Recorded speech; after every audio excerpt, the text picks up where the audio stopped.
Harris, and I'll be attending Tufts University and majoring in Peace and Justice Studies.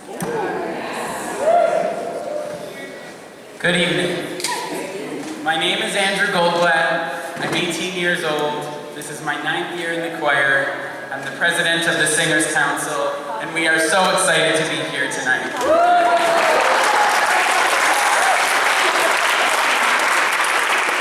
These are words that will stick with me for the rest of my life. Not only do they represent the person I've become, but they represent what I hold dearest.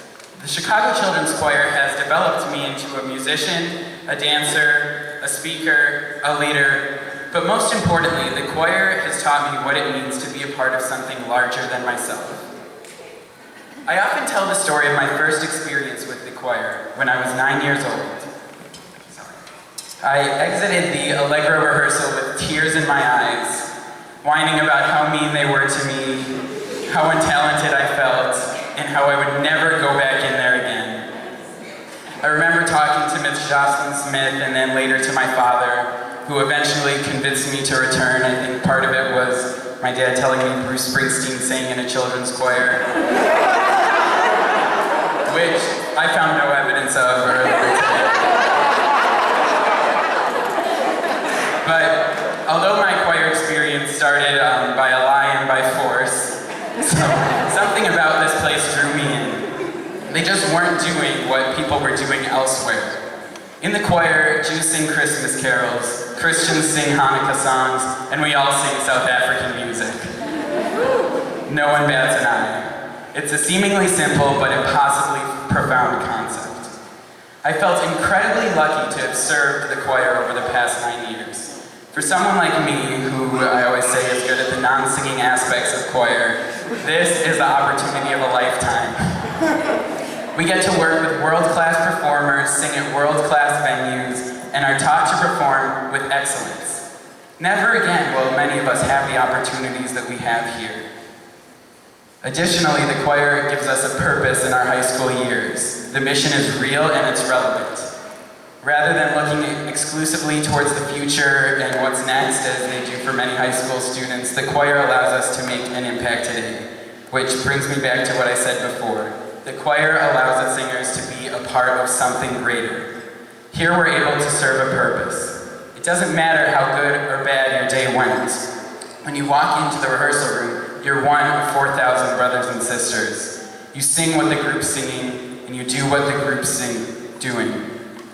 Your everyday issues become irrelevant because you're here to serve the 59-year-old mission of the choir. To my fellow singers who aren't graduating, I urge you to take this message to heart. Don't get caught up in the small annoyances. Don't complain about the little things. Everything that happens here happens because there are people that care about you and who care about the mission of this choir. We all love each other, and we love music, and we all love using it as a tool to create a better world. We do this to improve the city, to improve ourselves, and to improve all those around us. Not every minute here is objectively enjoyable. It's not all fun and games. But we're here because we feel with others, we create with others, and we serve with others. I promise that you're at the end, as I am and as my fellow seniors are now. You won't regret 1 minute that you spent here. I wish the best for all of you. I also wanted to thank you, the singers. It's been an honor singing with you guys and serving as your president. It's a role I've taken very seriously over the past few years, and I hope that I've represented you well.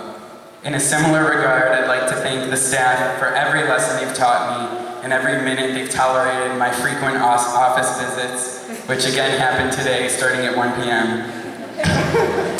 Every staff member at the choir has impacted my life in direct and indirect ways. You've all pushed me to be more responsible and told me when to hold back.